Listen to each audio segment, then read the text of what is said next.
Hi ಎಲ್ಲರಿಗೂ ನಮಸ್ಕಾರ. ನಾನಿವತ್ತು ಬದನೆಕಾಯಿ ಎಣ್ಗಾಯಿ ಮಾಡ್ತಾಯಿದ್ದೀನಿ.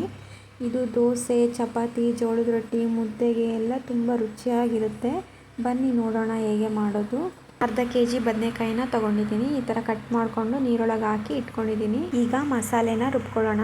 ಒಂದು ಜಾರಿಗೆ ಒಂದು ಟೊಮೆಟೊ, ಒಂದು ಈರುಳ್ಳಿ, ಕೊತ್ತಂಬರಿ ಸೊಪ್ಪು, ತೆಂಗಿನಕಾಯಿ ತುರಿ, ಶೇಂಗಾ ಬೀಜ,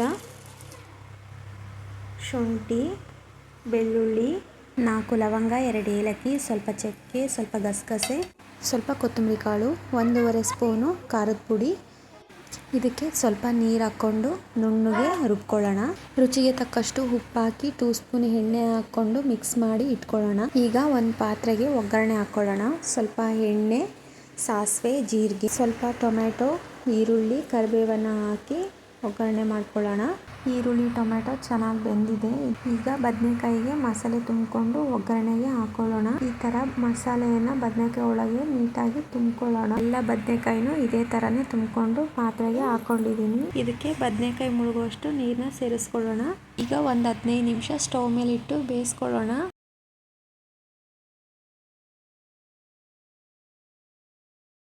ನೋಡಿ, ಎಲ್ಲ ಬದನೆಕಾಯಿನೂ ಚೆನ್ನಾಗಿ ಬೆಂದಿದೆ. ನೀವು ಒಂದ್ಸರಿ ಬದನೆಕಾಯಿ ಎಣ್ಗಾಯಿ ಮಾಡಿ ಹೇಗಿತ್ತು ಅಂತ ಹೇಳಿ. ಈ ರೆಸಿಪಿ ನಿಮಗೆ ಇಷ್ಟ ಆಗಿದ್ದರೆ ಪ್ಲೀಸ್ ನನ್ನ ಚಾನಲ್ನ ಸಬ್ಸ್ಕ್ರೈಬ್ ಮಾಡಿ. Thank you.